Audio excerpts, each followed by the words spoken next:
Um compositor dialoga com a arte, com a música e com o pensamento de seu tempo. Na experiência diária, o universo composicional vê-se em constante diálogo com músicos e músicas que se refletem em sua criação. A imagem do ateliê de um artista remete exatamente a esse diálogo. É o espaço para o desenvolvimento de um conceito, trabalho sobre o objeto e reflexões sobre o seu aprimoramento. O conceito de ateliê foi adotado em minha tese de doutorado, Diálogos de Cláudio Santoro com a produção musical contemporânea, um estudo a partir de correspondências do compositor e da análise musical de obras para piano. E partindo desse conceito, eu procurei investigar as relações de Cláudio Santoro com o meio musical da época,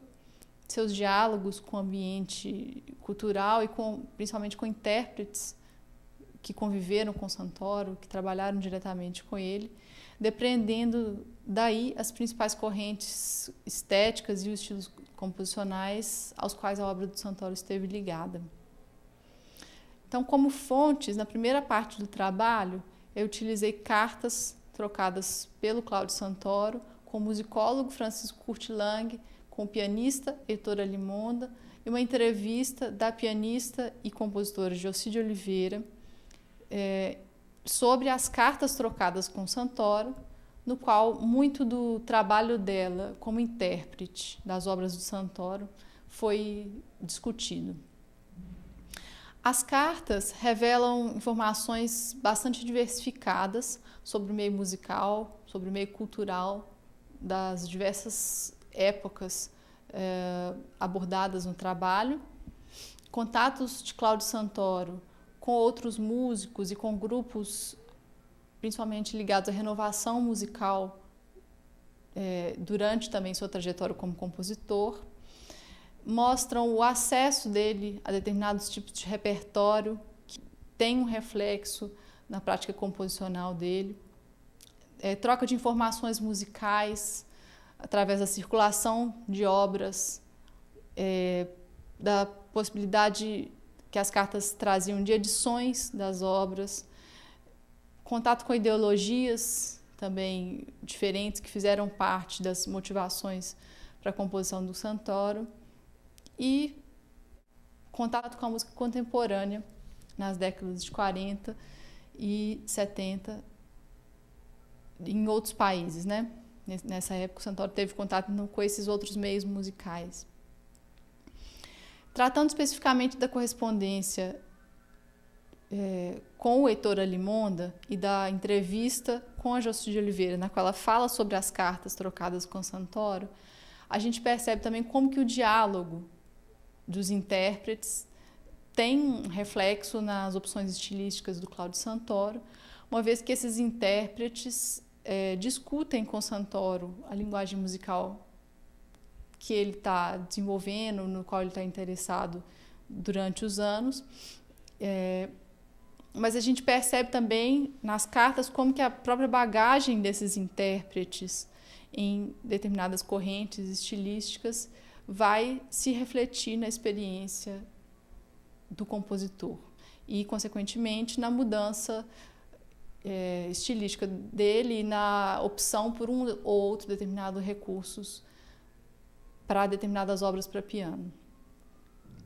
Na segunda parte do trabalho, eu recorri à análise musical. Então, eu fiz uma investigação analítica de trechos de obras para piano, procurando revelar os elementos mais destacados, principalmente os perceptíveis através da apreciação sensorial, da apreciação auditiva dessas obras para piano do Cláudio Santoro. E essa opção está vinculada não só à minha própria experiência como intérprete, ao meu contato como intérprete com essas obras, como também é uma maneira de ligar a metodologia escolhida ao próprio método de trabalho que eu acredito que o Santoro tinha, que era muito mais voltado para a experiência auditiva, muito mais voltado para a prática musical, do que para uma investigação teórica muito exaustiva. Assim, eu procurei reunir essa investigação analítica de trechos das seguintes obras: 4 peças para piano, de 1943, 6 peças para piano, de 1946, Sonatina número 1, de 1948, Sonata número 2, também de 1948, Tocata, de 1954, Sonata número 3, de 1956, Prelúdio número 18, de 1963, Intermitências 1, de 67, Mutationen 3, de 1970, Fantasia Sul-América, de 1983 e Prelúdio número 27, de 1984. Essas obras, elas abrangem todas as fases estilísticas pelas quais o Santoro passou. São muito diferentes entre si musicalmente, trazem abordagens técnicas, abordagens estilísticas, abordagens do próprio instrumento piano muito diferentes. E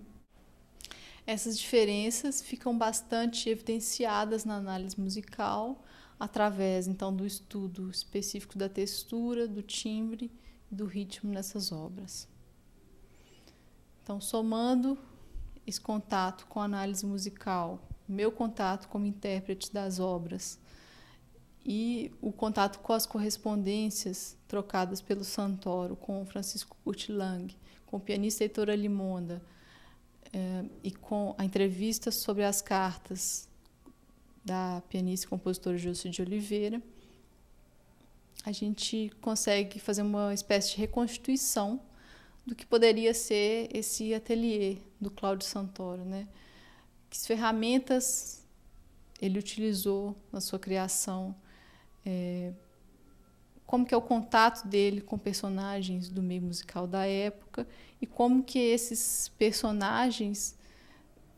dialogam com Cláudio Santoro, participam de uma certa maneira da criação e do contato dele com correntes estilísticas durante toda a sua trajetória como compositor.